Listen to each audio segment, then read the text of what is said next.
जय माता दी divine family. आप सभी से नम्र निवेदन है, रिक्वेस्ट है कि कुंभ स्नान के लिए बहुत जल्दीबाजी ना करें। अगर आपको लगता है कि आपको जाना ज़रूरी है तो ऐसे दिन का चयन करें जब बहुत ज़्यादा भीड़ भाड़ ना हो। शाही स्नान को संतों के लिए छोड़ दीजिए, क्योंकि अन्य दिनों में भी आपको वही लाभ मिलेगा। कब तक? 26 फरवरी 2025 महाशिवरात्रि तक त्रिवेणी में, प्रयाग त्रिवेणी संगम में आपका कुंभ स्नान का फल मिलेगा आपको। तो आप 26 फरवरी महाशिवरात्रि तक कोई भी ऐसा दिन चुनें जिस दिन बहुत ज़्यादा भीड़ ना हो। इस वीडियो में हम आपको कुछ विशेष बातों के बारे में बताना चाहते हैं। अगर आप स्नान करने जा रहे हैं तो क्या अर्पित करें माँ गंगा को स्नान से पहले भेंट, और क्या करके आपको जाना ज़रूरी है, क्या बिल्कुल नहीं करना है जिससे आपको विशेष लाभ मिले। और जो ये नियम आपको बताए जा रहे हैं स्नान के समय के, ये आपके महाकुंभ के अलावा भी आप किसी भी तीर्थ में कभी भी स्नान करने जाएं तो भी इन बातों का ज़रूर ध्यान रखें, इससे आपको बहुत अधिक लाभ मिलेगा। अगर आप इन बातों का ध्यान रखते हैं जो हम आपको बताना चाह रहे हैं तो आपके अंदर के संगम की भी शुद्धि होगी। बाहर ही नहीं, आपके अंदर भी त्रिवेणी है, अंदर की त्रिवेणी भी पवित्र हो। बाहर की त्रिवेणी में डुबकी लगाएं, यानी कि आप अपने आप को इस महाकुंभ से भर के लाएं। आध्यात्मिक उन्नति भी हो आपकी, शारीरिक लाभ मिलने के साथ साथ। तो इसके लिए आपको क्या करना है, जब भी आप स्नान के लिए जाएं उससे पहले आप कहीं तो ठहरेंगे। वहाँ कुंभ में डुबकी लगा, प्रयाग में संगम में डुबकी लगाने से पहले आप घर से ही, जहाँ भी यानी कि आप रुके हुए हैं वहाँ से अगर संभव हो स्नान करें और स्वच्छ वस्त्र धारण करें, क्योंकि रात्रि में ना जाने आप कितनी बार वॉशरूम जाते हैं और आप वहाँ नहाने या मैल बहाने नहीं जा रहे हैं। पवित्र जल में डुबकी लगाकर एक आध्यात्मिक स्नान, औषधि स्नान लेने जा रहे हैं। अगर ऐसा संभव नहीं है कि जहाँ आप रुके हैं नहाने की व्यवस्था नहीं है तो कोई बात नहीं, हाथ मुंह धोइए और स्वच्छ वस्त्र धारण करके शांत चित्त होकर बैठिए। पहले अंदर की त्रिवेणी में डुबकी लगाकर जाइए। आपने शांत चित्त होकर के ध्यान करना है और 5-10 मिनट, कम से कम 15 मिनट, आधा घंटा नहीं भी कर सकते हैं तो अनुलोम विलोम करना है, अपने इष्ट का ध्यान करना है और सच्चे दिल से आपने भगवान से प्रार्थना करनी है कि जाने या अनजाने मैंने कभी भी कोई ऐसे कर्मा किए हैं, किसी का दिल दुखाया है, तो प्रभु मुझे उसके लिए माफ़ कीजिए। और मैं भी जिनको लेकर बहुत बुरा सोचती या सोचता हूँ, बोलती या बोलता हूँ, उनको मैं भी माफ़ करता हूँ। यानी कि मैंने सबको माफ़ किया, सब मुझे माफ़ करें ताकि हम अपनी कर्मा रिलीज़ कर सकें। उसके बाद आप ये भाव फील ज़रूर करिए उस वक्त में, और एक शून्य की स्थिति में जाने की कोशिश करिए। आपका मन स्थिर होगा तो फिर आप डुबकी लगाएंगे ना तो आपको उसका पूरा फ़ायदा मिलेगा। नहीं तो क्या होगा, जैसे एक आप मटके को ढक्कन लगाकर वहाँ त्रिवेणी में डुबाएंगे तो वो मटका केवल बाहर से साफ होकर आएगा, अंदर भर के नहीं आएगा। जब आप घर से ये विधि करके जाएंगे, राग द्वेष, इन सब दुश्मनी, इन सब को भूल कर पवित्र चित्त होकर ये प्रार्थना करेंगे कि मुझसे, मेरे पूर्वजों से जो भी गलतियां हो गई हैं, जिसके कारण आने वाली पीढ़ियों को समस्या हो रही है, हमको समस्या हो रही है, तो उन सब के लिए मैं क्षमा प्रार्थी हूँ और मुझे शक्ति दीजिए कि मैं आगे सबका मंगल हो, मेरा मंगल हो, इस भाव के साथ जीवन जीऊँ। यकीन मानिए इस तरीके का बहुत ही आपको लाभ मिलेगा स्नान करने का। उसके बाद आपने क्या करना है, वहाँ जाने के बाद जब आप स्नान के लिए जाएंगे संगम के पास में तो वहाँ आपने सीधे डुबकी नहीं लगाना है। पहले आपने माँ को प्रणाम करना है और यही प्रार्थना करनी है कि मैं एक शिशु की तरह आपकी शरण में हूँ। आप मुझ पर कृपा करें, आशीर्वाद दें, अपने और अपने पूर्वजों के द्वारा किए हुए सभी अपराधों के लिए क्षमा याचना करते हुए मैं आपकी और कुल देवी देवता और पितरों की और इष्ट देवता की कृपा प्राप्ति के लिए आपकी शरण में आया हूँ और ये कामना करता हूँ कि आगे मैं अच्छे कर्म करूं।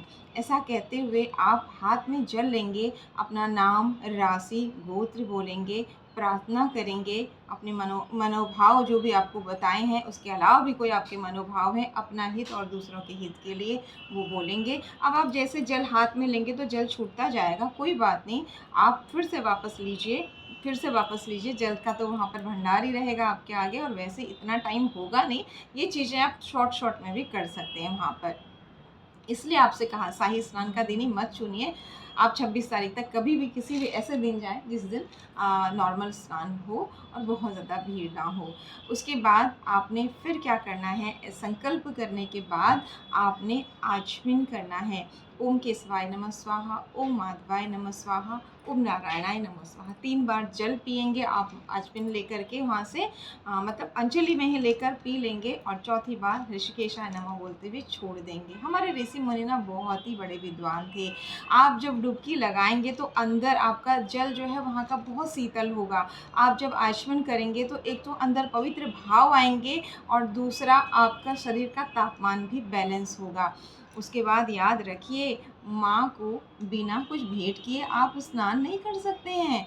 आपने सोना चांदी नहीं चढ़ा सकते। अगर छोटा सा चौकोर चांदी ले जा सकते हैं तो बहुत अच्छा, सोना ले जा सकते हैं बहुत अच्छा, नहीं तो कुछ मत ले जाइए, एक मुट्ठी चावल ही ले जाइए। माँ को कहिए, माँ ये भेंट स्वरूप है मेरी तरफ से, इस शिशु की ये भेंट स्वीकार करिए।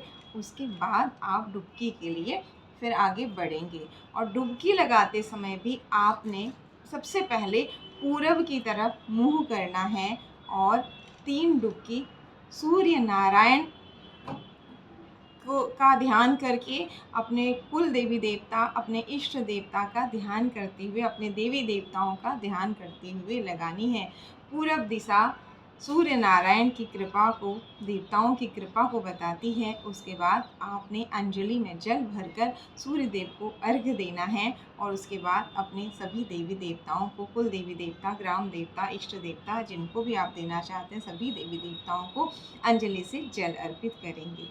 उसके बाद आप लगाएंगे 2 डुबकी उत्तर मुँह करके, और उत्तर मुँह करके डुबकी लगाने के बाद आप ऋषि मुनियों को, गुरुजनों को ध्यान करते हुए उनके लिए जल छोड़ेंगे।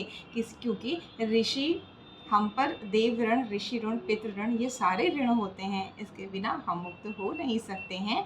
उसके बाद आपने दक्षिण मुँह कर लेना है, और दक्षिण मुँह करके आपने अपने पितरों के निमित्त डुबकी लगानी है, और जिन जिन के लिए भी आप जल छोड़ना चाहते हैं उतनी डुबकी लगाएं। इसके अलावा आप डुबकियाँ कितनी भी लगा सकते हैं, देवताओं की हो, ऋषि मुनियों की हो, पितरों की हो, उतना जल छोड़ सकते हैं, लेकिन मिनिमम इतना अगर आप कर सकें तो अति उत्तम। फिर आप अपने प्रियजन, परिवारजन के लिए भी वहाँ डुबकी लगा सकते हैं। उसके बाद जब आप जल से बाहर आएंगे, पुनः धन्यवाद करते हुए धूप, दीप, कुछ वस्त्र, श्रृंगार, कुछ न कुछ, लेकिन कुछ भी ऐसा चढ़ाइए जिससे जल दूषित ना हो, और उसमें जो सूक्ष्म जीव जंतु हैं उनका नुकसान ना हो। जैसे आपने चावल छोड़े तो उनका पेट भरेगा, इस तरीके से आप वस्त्र वगैरह चढ़ाएंगे वो तो निकाल लिए जाएंगे वहाँ से। आप जो भी आपके सामर्थ्य है, तांबे का कॉइन भी आप डाल सकते हैं अगर आप चावल या चांदी नहीं ले जा सक रहे हैं तो। अंत में भी आपने प्रार्थना करनी है, और वहाँ अपने अवगुणों को छोड़ के आना है। यकीन मानिए, इस तरीके से जब आप स्नान करेंगे, आपका न केवल शरीर में आपको आरोग्यता मिलेगी, मन भी पवित्र होगा। लेकिन अगर आप आर्थिक या शारीरिक समस्या के कारण कुंभ में नहीं जा रहे हैं, या आप समाचार सुनकर जो बहुत ज़्यादा स्थितियां भगदड़ की मची हैं, मौनी अमावस्या की दर्दनाक कहानियां लोग सुना रहे हैं, उन सबसे डरे हुए हैं, तो मन छोटा ना करें। हमारे शास्त्रों में वो भी विधान है कि किस तरीके से आप घर बैठे भी लाभ ले सकते हैं। इसके लिए आप कोई भी दिन चुन लीजिए। आप घर हैं तो आप शाही स्नान का दिन भी चुन सकते हैं, बसंत पंचमी का दिन बहुत अच्छा, वो दिन भी चुन सकते हैं, या कोई भी दिन आप ले लीजिए। उस दिन कोशिश करें ब्रह्म मुहूर्त में उठें, और आपने लेकिन जब आप इस जो हम आपको स्नान बता रहे हैं घर में, जिससे आपको कुंभ स्नान का या तीर्थ स्नान का फल मिलेगा, उस वक्त में सावधानियाँ क्या रखनी है? साबुन का प्रयोग बिल्कुल नहीं करना है उस वक्त में। अगर आप साबुन से नहाना चाहते हैं, शैम्पू करना चाहते हैं, तो पहले कर लीजिए स्नान, इस स्नान से पहले, उसके बाद नहीं करेंगे। स्नान के समय थूकना या किसी भी तरह की गंदगी बिल्कुल नहीं करनी है। आपने पानी मुँह में आए तो उसे मुँह में ही रोक के रखना है, और जब स्नान के बाद वहाँ पर तिल बच जाएगा, उसे आपने बाथरूम से बहा करके साफ़ कर देना है। वैसे तो परात में नहाया जाता है, लेकिन ऐसी व्यवस्था नहीं होती तो आप बाथरूम में ही नहा सकते हैं, लेकिन उस वक्त में ध्यान रखें इन चीज़ों का। आपने क्या करना है, एक साफ़ पात्र में जिसमें भी आप स्नान करते हैं उसे साफ़ कर लीजिए। उसमें अगर कहीं से आपको संगम का जल मिल रहा है तो अति उत्तम, नहीं तो आप गंगा जल मिला लीजिए और फिर थोड़े से काले तिल मिला लीजिए। और आप जैसे पानी नहाने का नल चालू करते हैं, नल चालू करिए, और जब आप ये मिला रहे हैं उस समय आप जब आप नल खोल रहे हैं, गंगा जल मिला रहे हैं, तीर्थ जल मिला रहे हैं, उस समय आप कहिए गंगा सिंधु कावेरी नर्मदा महेंद्र तनया वेदिका विप्रा गया बड़ी काशी बड़ी तीर्थ बड़ा केदार हरि हर गंगे पाप कटे हरिद्वार। ये मंत्र बोलते हुए आपने जल मिलाना है और स्नान करना है। अगर आपको बहुत ज़्यादा मानसिक तनाव रहता है तो थोड़ा से कच्चे दूध भी इसमें आप कुछ बूंदें मिला लीजिए। उसके बाद आप सिर से नहाइए, और जो तिल आपके बिखर जाएंगे उनको आपने बाद में साफ़ करके बहा देना है।